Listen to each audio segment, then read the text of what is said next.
Hey guys, in this video I'm going to show you how to play all the open minor chords correctly so you'll never play them wrong ever again. Now this is something I come across quite frequently when I'm teaching people face to face. They'll play me a chord and say, why does that sound off? Well, the answer to that question, along with some others, are all going to be covered in this lesson. We're also going to learn all the minor chords through from A right up to G. So that's going to be A minor, B minor, C minor, D minor, E minor, F minor, G minor.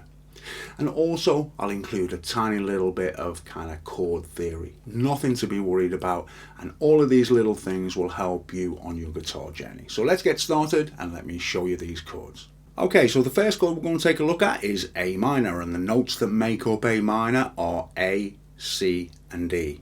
Now you'll all be familiar, I expect, with an A minor chord shape, and for anybody who isn't, there's chord diagrams here. For this, in theory, we can play all of the strings, okay?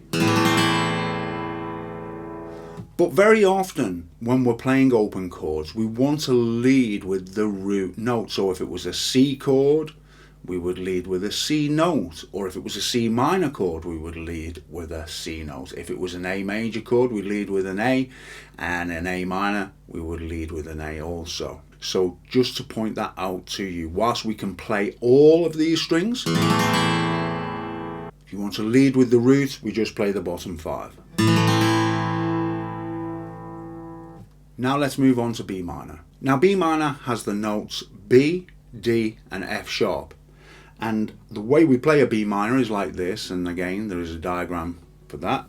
And we just play the bottom 4 strings. Because as we know, the 5th string open is an A and the 6th is an E, neither of which appear in a B minor chord, so we wouldn't play them. Now we move on to C minor. Now for C minor we have the notes C, E flat and G, and we move our previous shape just up 1 fret and we have a C minor. Now again we just play the bottom 4 strings.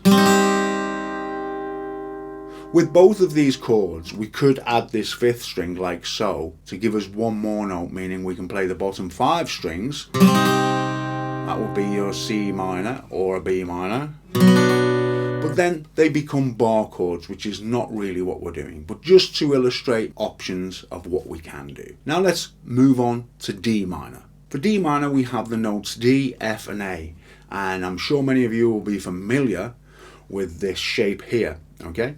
Now theoretically again we can play the bottom 5 strings. Or if we want to lead with the root, we would start on the 4th string and just play the bottom 4. Like so. The E minor chord looks like this and has the notes E, G and B. And with an E minor, very much like an E major, we can play all of the strings. For an F minor, we just bar the bottom 3 strings of the 1st fret and we add this ring finger to the 4th string of the 3rd fret and we play the bottom 4 strings.